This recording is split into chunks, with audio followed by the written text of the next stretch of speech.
Porque o que você vai ouvir pode mudar para sempre a forma como você encara a vida e a morte. E se eu dissesse que você não está caminhando rumo ao além, mas que já está nele? Isso mesmo.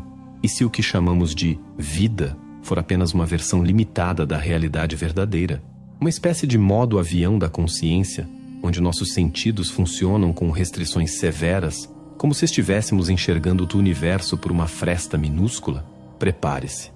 A revelação que você está prestes a acessar não veio de gurus ou monges reclusos, mas de cientistas japoneses como o Dr. Hiroshi Motoyama e Dr. Masaru Emoto, homens que ousaram investigar o que a ciência ocidental tem medo até de perguntar. O que eles descobriram é tão profundo que ameaça ruir os alicerces das religiões, da medicina moderna e de toda a estrutura de poder baseada na ignorância do que somos de verdade. Segundo suas pesquisas, a morte não é um fim, mas uma transição, ou melhor, uma liberação. O corpo não cria consciência, ele a restringe. E ao cessar a atividade biológica, o que chamamos de fim seria, na verdade, um retorno à frequência natural da consciência. Mas espere, se isso for verdade, então por que continuamos tratando a morte como o grande abismo do desconhecido? Por que ignoramos os sinais que recebemos todos os dias? A sensação de estar sendo observado sem razão. Sonhos que parecem mais reais do que o próprio dia. Coincidências tão absurdas que desafiam a lógica. São todos fragmentos da mesma verdade oculta. Você já está na vida após a morte. E as evidências estão por toda parte. Em cristais de gelo que mudam com palavras. Em máquinas que detectam campos de energia mesmo após a morte clínica. Em relatos de experiências fora do corpo que coincidem com medições precisas. E, acima de tudo, dentro de você, em cada intuição, em cada déjà vu, em cada instante de presença profunda que te conecta ao todo. Mas por que essa verdade permanece oculta? Quem lucra com a ilusão da separação? E o mais importante, o que acontece com a sua vida quando você desperta para o que realmente é? Agora sim, vamos começar nossa jornada. Durante séculos, fomos ensinados que a morte é o fim absoluto, um ponto final inegociável. O último suspiro marca, supostamente, a interrupção de tudo. Memórias, identidade, sentimentos. Mas, e se tudo isso for apenas uma construção frágil, moldada pelo medo e por limitações culturais? E se a morte, na verdade, nunca tivesse existido da forma como acreditamos? O Dr. Hiroshi Motoyama, cientista e mestre espiritual japonês, passou décadas estudando o que ocorre com a consciência após a morte clínica. Em suas medições com o AMI, um aparelho desenvolvido para detectar campos bioenergéticos, ele observou algo que contraria tudo o que a medicina tradicional defende. Os padrões energéticos das pessoas não desapareciam após a parada biológica.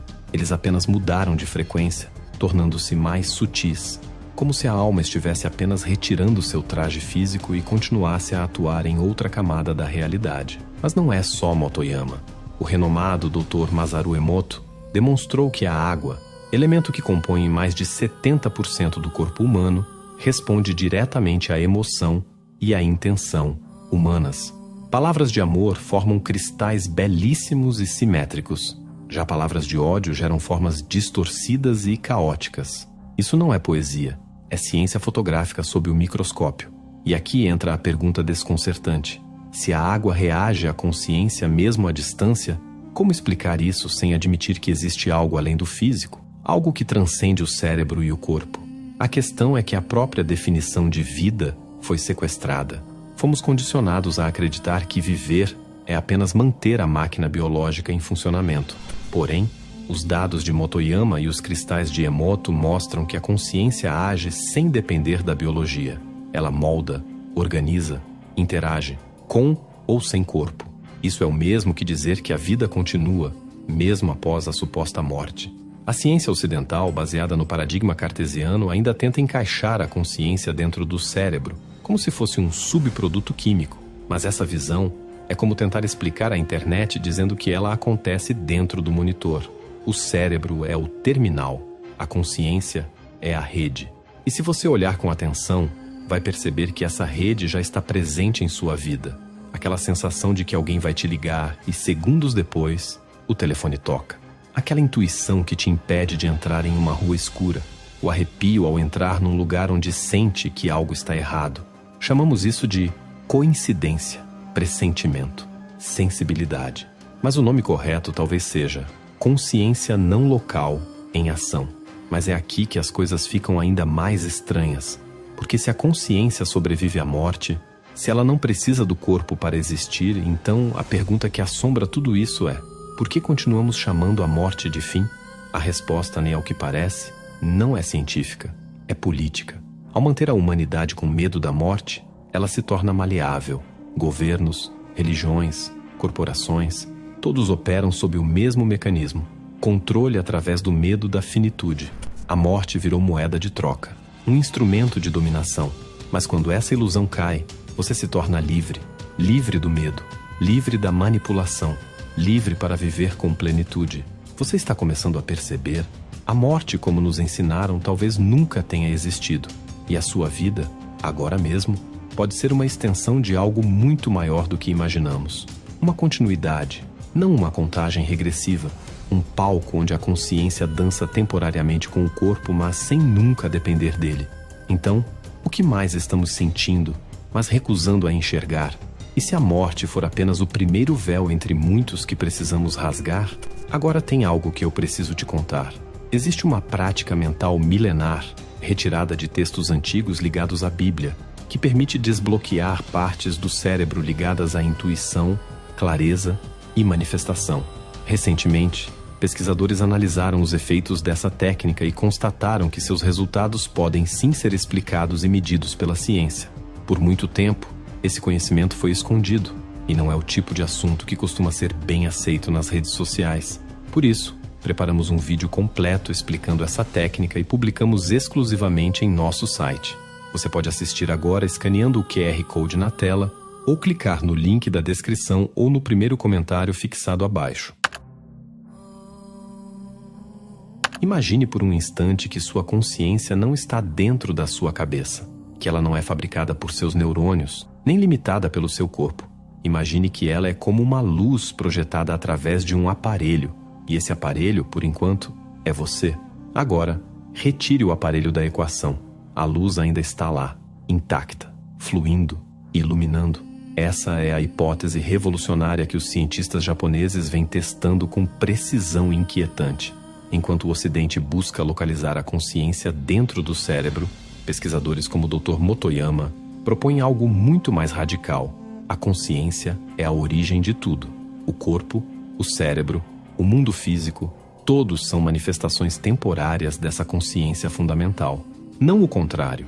A ciência tradicional tenta explicar a consciência como uma emergência de processos bioquímicos complexos. Mas essa teoria esbarra numa barreira que nenhum laboratório conseguiu ultrapassar. Como o inanimado gera o animado? Como os átomos inconscientes criam pensamentos, emoções e autoconsciência? A verdade é que essa explicação nunca foi provada. E se você observar bem, ela nem sequer faz sentido. Como esperar que a matéria inerte sozinha desperte para o amor, a arte e a espiritualidade? Mas a filosofia espiritual japonesa, ancorada em tradições como o shintoísmo e o budismo esotérico, vê isso de forma oposta. Para eles, tudo é consciência. As pedras, as árvores, os sons.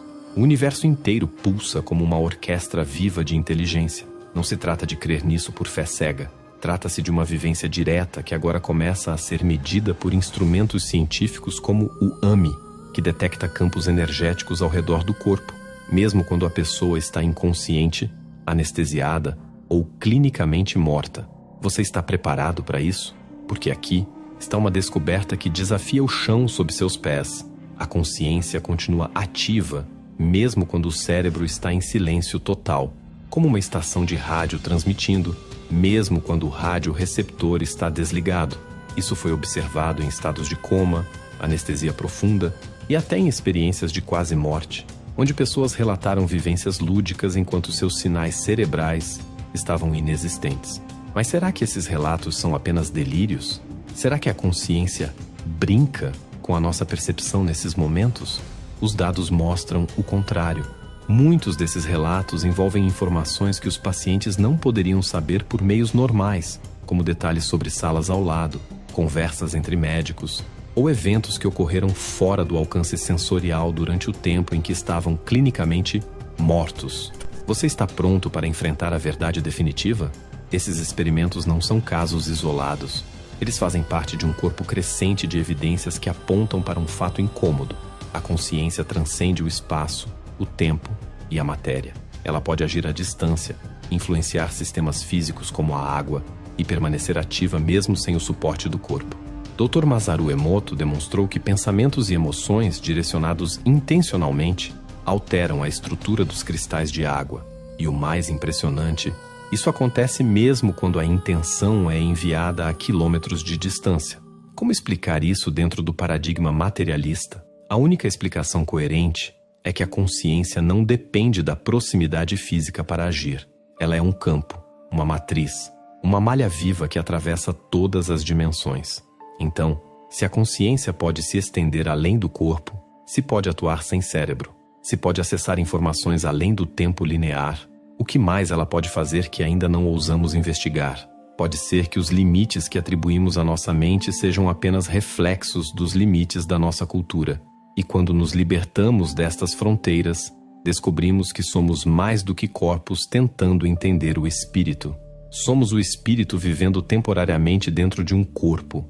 Mas será que conseguimos reconhecer essa verdade mesmo cercados por uma cultura que insiste em nos manter cegos? O que acontece com nossa percepção quando entendemos que o cérebro não é o criador, mas o receptor da consciência? E se tudo o que você vê, sente e entende não for a totalidade da realidade, mas apenas uma fração, como se estivesse enxergando o universo por uma fresta minúscula? E se o seu corpo, essa estrutura que você considera sua casa, for na verdade uma lente que distorce? Esse é o ponto mais ousado das pesquisas conduzidas por cientistas como o Dr. Motoyama. O corpo humano não é a sede da consciência, ele é o redutor dela. Imagine tentar assistir a um filme em resolução máxima com uma conexão de escada. O conteúdo é o mesmo, mas o que chega até você é truncado, pixelado, limitado. Assim funciona o corpo humano. Ele traduz uma realidade vasta e fluida em algo digerível para nossos sistemas sensoriais restritos. Durante suas décadas de pesquisa, Motoyama percebeu que o corpo opera como uma interface biológica que filtra, e não amplifica, a consciência. Quando mediu campos energéticos em mestres meditadores, ele observou que eles conseguiam expandir essas frequências para além do corpo físico. Suas máquinas detectaram padrões que ultrapassaram os limites da pele, flutuando no espaço como se a pessoa estivesse desplugando da densidade biológica. Essa percepção ganha eco também nas experiências de quase morte. Pacientes relatam não apenas visões do ambiente ao redor, mas um sentimento profundo de liberação, como se tivessem tirado um peso. Uma paciente disse: "Era como se eu tivesse vivido a vida toda com fones de ouvido e, de repente, os tirasse e ouvisse a sinfonia completa. Será que esses ensinamentos podem desbloquear insights sobre nossas mentes?" A ciência moderna já nos dá pistas disso sem perceber. Durante estados meditativos profundos, o cérebro reduz drasticamente a atividade da chamada, a rede que sustenta a ilusão de um eu separado. Ao silenciar esse circuito, o que emerge é uma percepção de unidade, de presença expandida, de intuição aguda. Não é alucinação, é a mente, livre das amarras do ego biológico. Isso explicaria por que tantos mestres espirituais relatam estados de consciência onde o tempo desaparece, o espaço se dilui e a individualidade se dissolve. Eles não estão viajando para outro plano, estão apenas acessando níveis que sempre estiveram aqui, mas que o corpo normalmente bloqueia. Mas há uma reviravolta. O mesmo corpo que restringe também é o portal. Através de práticas como meditação, respiração profunda, jejum, silêncio e observação, podemos reduzir a interferência da biologia e abrir brechas no sistema. É como diminuir o ruído de uma transmissão para ouvir a melodia com clareza. E é justamente nesses momentos de brecha que sentimos os vazamentos da realidade, o déjà vu, os sonhos lúcidos, as sincronicidades impossíveis. Eles não são falhas do cérebro, são funcionamentos naturais da consciência sem filtro. E talvez, nesses instantes, vivenciamos exatamente aquilo que chamamos de pós-vida, não como um lugar, mas como uma frequência. Dr. Emoto mostrou que a água, esse elemento tão simbólico, se comporta como um espelho da consciência. Mas e se o corpo humano, composto majoritariamente de água, for também um espelho turvo, um espelho que reflete apenas fragmentos da vastidão que você realmente é? Esse entendimento muda tudo. Você não é uma máquina tentando ser espírito. Você é espírito tentando operar com uma máquina. Então surge a pergunta: por que passamos a vida inteira tentando consertar a máquina, otimizar o desempenho do corpo, buscar juventude eterna, se o que realmente importa está além dele? E se tudo o que você sente falta, essa inquietação que não se explica, for só o eco de algo que você já conhece, mas esqueceu por causa da densidade do corpo? Agora que você começou a enxergar a vida com olhos de quem já atravessou o véu, surge uma pergunta inevitável. Por que essas descobertas ainda são tratadas como tabu? Por que a ciência oficial ignora os dados, desacredita os pesquisadores e ridiculariza qualquer teoria que aponte para a sobrevivência da consciência após a morte? A resposta é brutalmente simples. Porque essa verdade é perigosa, não para você, mas para os sistemas que te controlam. Imagine o que aconteceria se a maioria das pessoas realmente entendesse e sentisse que a morte é apenas uma mudança de frequência, que você não está indo para o além, mas já está nele, experimentando uma realidade filtrada, que você é um ser eterno, operando temporariamente através de uma interface biológica. Todo o sistema baseado em medo, escassez e obediência começaria a ruir. Você está pronto para encarar o que isso significa? A religião perderia o monopólio sobre a salvação. Não haveria mais necessidade de intermediários entre você e o divino. Se a consciência não termina com a morte, e se a conexão com o eterno é direta, então templos, doutrinas e dogmas se tornam supérfluos. Você se torna seu próprio templo. E essa autonomia espiritual é a criptonita dos sistemas religiosos institucionalizados. A política também entra em colapso. Governos se alimentam do medo da morte, do medo do outro, do caos, da insegurança. Mas se você entende que é eterno, que a vida é apenas uma passagem de percepção, então chantagens baseadas em medo perdem o efeito. Você não vota por desespero, não aceita tiranias em troca de segurança. Você se torna livre. E o sistema econômico? Esse talvez seja o que mais treme. Toda a estrutura de consumo é baseada em ansiedade, em comparação, em urgência. Você compra porque sente que algo falta. Trabalha até adoecer porque acha que está correndo contra o tempo. Acumula porque teme escassez. Mas e se você soubesse, de verdade, que é uma consciência infinita, com tempo eterno para experimentar, criar e evoluir? O que restaria para vender? Mas é aqui que as coisas ficam ainda mais perigosas para eles, porque pessoas que não temem a morte são ingovernáveis. Elas não se curvam a sistemas baseados em punição e recompensa. Não se deixem manipular por narrativas de escassez. Elas vivem com coragem, com propósito, com liberdade. E isso, para quem detém o poder, é o verdadeiro apocalipse. Será que você está pronto para viver sem correntes? Essa verdade não é suprimida por falta de provas. É ignorada porque sua aceitação mudaria tudo. O status quo precisa que você continue acreditando que é um corpo com prazo de validade, que a consciência é um subproduto descartável, que sua vida precisa ser otimizada para caber em 80 anos de funcionamento eficiente. Mas agora você sabe. Agora você viu os dados, sentiu os sinais, conectou os pontos. E não há mais como voltar atrás, porque quando você desperta para o fato de que já está vivendo dentro do que chamam de vida após a morte, o jogo muda completamente. As regras perdem o sentido, e a única pergunta que resta é: o que você vai fazer com essa liberdade? E se tudo o que você mais teme for, na verdade, o seu estado natural? E se a tão temida morte não for o fim, mas apenas o retorno àquilo que você sempre foi, antes de esquecer? O que muda quando você percebe que não é um corpo buscando espiritualidade, mas uma consciência ilimitada, temporariamente usando um corpo para explorar a matéria? O mais surpreendente dessa revelação não é o quanto ela desafia as crenças antigas, mas o quanto ela faz sentido. A paz inexplicável após uma meditação profunda, a sensação de familiaridade com alguém que você nunca viu, a certeza silenciosa de que existe algo maior, mesmo quando tudo parece ruir. Você não está imaginando, você está lembrando. Lembrando que nunca esteve separado, que nunca esteve sozinho, que já está no além que tanto procurava. Mas acessando essa realidade por meio de um filtro chamado corpo. E quando esse filtro se dissolve, O que sobra não é o vazio, é a plenitude. Esse entendimento não diminui a vida. Pelo contrário, ele a enriquece, transforma cada momento em sagrado, cada encontro no espelho, cada desafio em oportunidade de crescimento consciente. Porque agora você sabe que o jogo da vida não é sobreviver até o fim, mas despertar antes dele. E o despertar muda tudo, transforma o medo em sabedoria, a pressa em presença, o sofrimento em portal, porque quando você para de correr da morte, começa a caminhar de verdade pela vida, com propósito, com coragem, com verdade.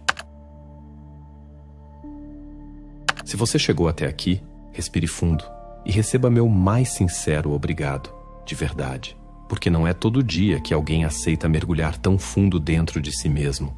E se esse vídeo te tocou, não é por acaso. Talvez, assim como eu, você já tenha sentido em algum momento da vida que havia algo errado com o jeito como nos ensinaram a existir. Eu me lembro de quando, aos 14 anos, vi meu avô, já sem falar, sem se mover, olhar fixamente para um canto vazio do quarto e sorrir. Naquele instante, entendi que havia algo ali que os médicos não conseguiam medir, algo que transcendia a carne, algo que ele estava reconhecendo e aceitando. Hoje, entendo que aquilo era o sutil se revelando, e por isso, é uma honra dividir essas ideias com você. Aqui não falamos de crença, falamos de possibilidade, de experimentar a vida como consciência desperta, e se isso te despertou também, então estamos no caminho certo, juntos. Ah, e não se esqueça de clicar no link da descrição ou do primeiro comentário fixado para assistir ao vídeo completo sobre a técnica mental que foi escondida por séculos e que permite desbloquear áreas da mente ligadas ao foco, clareza e controle da própria realidade. Agora, vamos ao ritual moderno de conexão cósmica. Curta este vídeo se ele te provocou. Comente aqui embaixo com um simples "eu entendi" se algo em você se acendeu. E se ainda não se inscreveu no canal, olha, eu vou fingir que isso é só um lapso temporário de consciência, tá? Corrija isso agora. O botão tá ali, piscando para você como um déjà vu digital. E ativa o sininho, porque, né? Se até a água responde à intenção, imagina o algoritmo. E antes que você vá embora achando que entendeu tudo, sinto informar que ainda há muito mais. 2 vídeos estão te esperando ali na tela. E confesso, são os tipos de revelação que até mesmo quem já despertou precisa ver com cautela. Um deles pode fazer você questionar se essa vida é mesmo sua. E o outro, bem, digamos que ele revela aquilo que nunca quiseram que você soubesse. A escolha é sua. Mas se eu fosse você, clicava agora, antes que o véu se feche novamente.